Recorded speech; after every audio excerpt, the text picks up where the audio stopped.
샬롬, 좋으신 우리 하나님의 사랑과 부활하신 예수 그리스도의 능력과 은혜 그리고 성령의 충만하심이 오늘 우리 하루의 삶에 함께 하시기를 기도하고 축복합니다. 함께 읽고 묵상할 말씀은 누가복음 12장 16절로부터 21절 말씀입니다. 제가 읽어봅니다. 또 비유로 그들에게 말하여 이르시되 한 부자가 그 밭에 소출이 풍성하매 심중에 생각하여 이르되 내가 곡식 쌓아둘 곳이 없으니 어찌할까 하고 또 이르되 내가 이렇게 하리라 내 곡간을 헐고 더 크게 짓고 내 모든 곡식과 물건을 거기 쌓아두리라. 또 내가 내 영혼에게 이르되 영혼아 여러 해 쓸 물건을 많이 쌓아두었으니 평안히 쉬고 먹고 마시고 즐거워하자 하리라 하되 하나님은 이르시되 어리석은 자여 오늘 밤에 내 영혼을 도로 찾으리니 그러면 내 준비한 것이 누구의 것이 되겠느냐 하셨으니 자기를 위하여 재물을 쌓아두고 하나님께 대하여 부요하지 못한 자가 이와 같으니라. 아멘. 저는 오늘 이 본문을 통하여서 영혼을 위한 삶에 대해 생각해 보고자 합니다. 예수님의 가르침은 언제나 우리 존재 방식의 중심을 건드리십니다. 예수님은 하나님의 선한 의도를 한껏 들이마시시고 언제나 존재 방식의 중심을 바라보셨습니다. 이것은 예수님께서는 하나님의 뜻을 깊이 받아들이시고 그 뜻에 완전히 동참하셨기에 겉모습이나 주변적인 것에 머무르지 않으시고 삶과 존재의 핵심이 무엇인지 늘 분별하며 그 중심을 향해 나아가실 수 있었다는 것입니다. 누가복음을 읽어보면 예수님께서 비유로 오늘 본문의 말씀을 하시게 된 이유를 누가복음 12장 13절부터 15절에서 다음과 같이 말합니다. 무리 중에 한 사람이 이르되 선생님 내 형을 명하여 유산을 나와 나누게 하소서 하니 이르시되 이 사람아 누가 나를 너희의 재판장이나 물건 나누는 자로 세웠느냐 하시고 그들에게 이르시되 삼가 모든 탐심을 물리치라 사람의 생명이 그 소유에 넉넉한 데 있지 아니하니라 하시고 당시 유대 사회에서는 아버지의 재산이 주로 아들에게 분배되는 것이 일반적이었습니다. 특히 장자, 즉 첫째 아들은 다른 아들들보다 2배의 몫을 받는 것이 관례였는데 이는 가문의 책임을 이어받는 위치를 반영한 제도였습니다. 이러한 장자의 2배 목 규정은 신명기 12장 17절의 전통에 근거하여 유지되고 있었습니다. 이와 같은 상속 질서는 단순한 재산 분배를 넘어 가문의 지속성과 공동체 질서 유지를 위한 중요한 장치로 기능했습니다. 따라서 누가복음 12장 13절부터 15절에서 한 사람이 예수님께 상속 문제를 해결해 달라고 요청한 장면은 당시 사회에서 상속 분쟁이 흔했고 그만큼 민감한 문제였음을 보여주고 있는 것입니다. 그러나 예수님께서는 이 문제를 단순한 법적 분쟁으로 보지 않으시고 사람의 마음이 어디를 향하고 있는지를 먼저 살피셨습니다. 예수님께서는 누가 나를 너희의 재판장이나 중재자로 세웠느냐라고 말씀하시며 재산 문제를 해결하는 것이 예수님 자신의 사명이 아님을 분명히 하셨습니다. 예수님의 관심은 언제나 하나님의 나라를 향한 인간의 마음에 있었습니다. 이어서 예수님께서는 모든 탐심을 물리치라 하고 경고하시며 상속 문제 이면에 숨겨진 욕망의 본질을 드러내셨습니다. 즉 예수님께서는 단순히 누가 얼마를 가져야 하는가가 아니라 왜 그토록 재산에 집착하는가를 주목하고 계신 것이었습니다. 누가 더 많은 상속을 받느냐보다 더 중요한 것은 부모가 떠난 후 형제간의 우애이며 유산보다 더 소중한 것은 하나님과 함께 살아가는 삶임을 강조하고 계신 것입니다. 그러나 이러한 관점은 소유권 앞에서 인간 존재의 연약함과 초라함을 드러내기도 합니다. 예수님께서는 인간 존재에 있어 더 중요한 문제에 눈을 돌리게 하기 위해 한 부자의 이야기를 들려주십니다. 그 부자는 자신이 소유한 밭에서 수확이 풍성하여 곡식을 쌓아둘 곳이 없을 정도였습니다. 이처럼 큰 수확을 거두기 위해서는 단순한 운이나 우연만으로는 설명할 수 없으며 그 부자가 밭을 돌보는데 얼마나 많은 노력을 기울였는지도 함께 담겨 있는 것입니다. 그러나 그 부자는 자신의 영혼의 삶에 대해서는 무지했습니다. 19절 말씀을 보면 그는 자신의 영혼에 더 이상 염려할 것이 없으니 평안히 쉬며 먹고 마시고 즐기자고 말합니다. 이 사람은 자신의 영혼에 관심을 가지고 있는 건 사실입니다. 어쩌면 가난이라는 문제로 인해 영혼 깊은 곳에서 큰 고통을 겪은 사람일지 모릅니다. 자신의 영혼과 무관하게 살아가는 사람들과는 분명히 삶의 모습이 다른 건 사실입니다.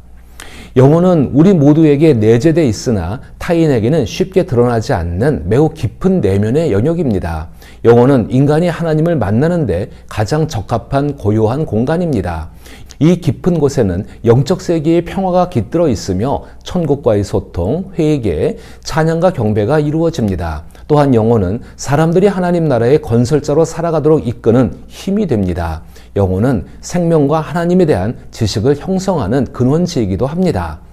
복음서를 살펴보면 오늘 본문에서처럼 예수님께서 영혼이라는 말을 매우 자주 사용하셨음을 알 수가 있습니다. 또한 영혼이라는 용어를 마음과 함께 자주 언급하기도 하셨습니다. 사도 바울 역시 영혼이라는 표현을 꺼리지 않으나 인간 내면을 지칭할 때는 마음이라는 말을 더 선호하는 경향이 있었습니다. 그러나 예수님과 바울 모두 영이라는 말을 같은 의미로 자연스럽게 사용하였습니다. 인간 내면의 깊은 부분을 영혼, 영, 마음 등으로 부를 수 있지만 제가 성경을 통해 강조하고자 하는 것은 내면 깊은 곳을 분리하여 따로 살펴보는 것이 아니라 그곳이 하나님께서 축복하시는 장소라는 점입니다. 다시 말해 하나님께서 축복하시는 삶이란 하나님의 축복을 받을 만한 상태, 즉 영혼으로 사는 삶을 의미합니다. 오늘 본문에서 한 부자가 자신의 영혼에 대해 이야기하는 것은 그가 성경을 잘 알고 있었음을 보여줍니다. 또한 그는 성경을 통해 하나님께서 복을 주셨다는 사실도 인지하고 있습니다. 그러나 이 부자가 가진 문제는 자신의 영혼을 만족시키는 대상이 하나님이 아니라는 점입니다.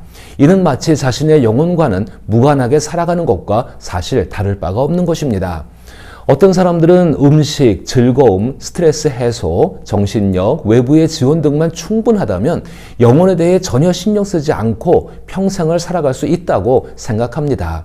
하지만 그렇다고 해서 아무런 문제가 없다는 뜻은 아닙니다. 오늘 본문의 부자는 바로 그런 삶을 살고 있었습니다.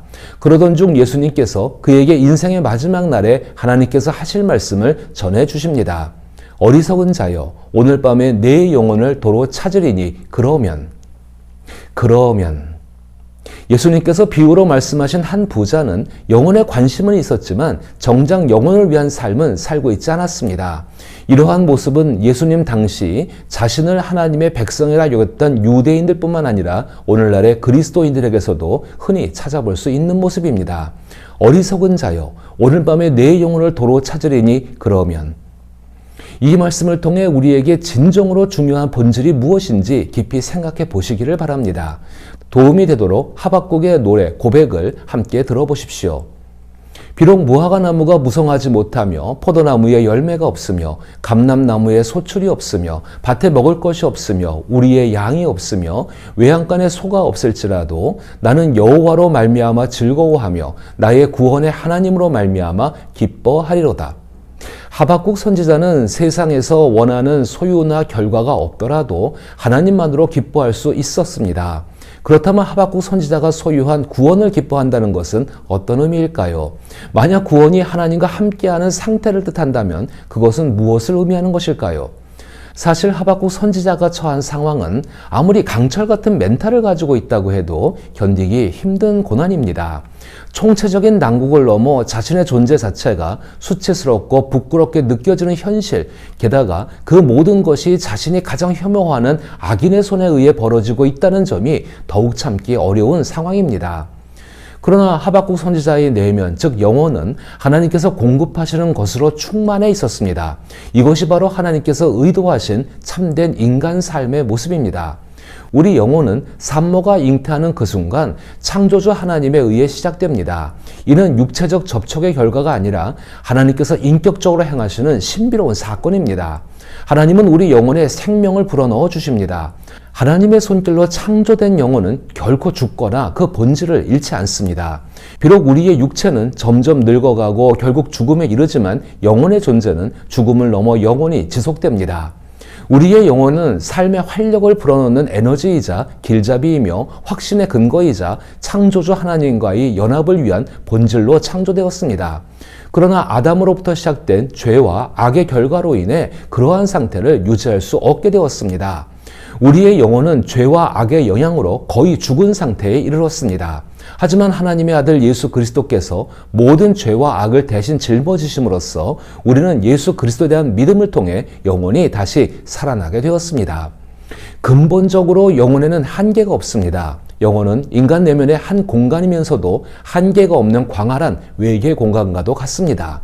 그러나 안타깝게도 이 무한한 내면의 공간은 죄악에 물들어 오염되어 버렸습니다. 예수 그리스도를 통해 거듭난 영혼조차도 그 무한한 공간이 텅 비어 있을 뿐만 아니라 여전히 죄와 악의 흔적이 남아 있습니다. 따라서 영혼은 깨끗이 씻기고 하나님께 방향을 맞춘 뒤 하나님의 생명으로 끊임없이 새롭게 채움을 받아야 합니다. 이것은 우리의 영혼이 하나님의 손길로 본래의 모습으로 회복됨을 의미합니다. 하지만 그 과정 속에서 우리의 삶이 영혼을 위한 삶으로 나아가려는 노력이 반드시 필요합니다. 인간은 오늘 본문에서 보여주듯 영혼을 위한 삶과는 무관하게 살아갈 수 있습니다. 즉 평생을 살면서 단 한 번도 영혼의 존재를 인식하지 못할 수도 있다는 것입니다. 그러나 그리스도 예수를 따르는 사람들은 예수님께서 영혼을 구원하시기 위해 죽으셨음을 믿습니다. 그리고 그 구속의 능력이 우리의 삶을 한층 더 높은 차원으로 이끌어 준다는 사실을 압니다. 또한 우리 영혼에 임하신 성령님과 함께 더욱 탁월하고 창조적인 삶을 향해 나아가야 한다는 것을 알고 있습니다. 이것이 하나님께서 예수 그리스도를 통해 의도하신 새로운 인류, 참된 인간의 삶의 모습이기 때문입니다. 영혼을 위해 산다는 것은 창조주를 가까이 하며 영원한 시각을 갖는 것이며 불안정한 시기 속에서도 온전히 자신의 삶, 즉 예수 그리스도를 닮아가는 삶을 충실히 살아내는 것을 의미합니다. 그 힘은 우리 영혼에 임하신 하나님의 생명에서 비롯됩니다. 이와 같은 삶을 성령님의 도우심 가운데 살아갈 수 있기를 기도하며 축복합니다.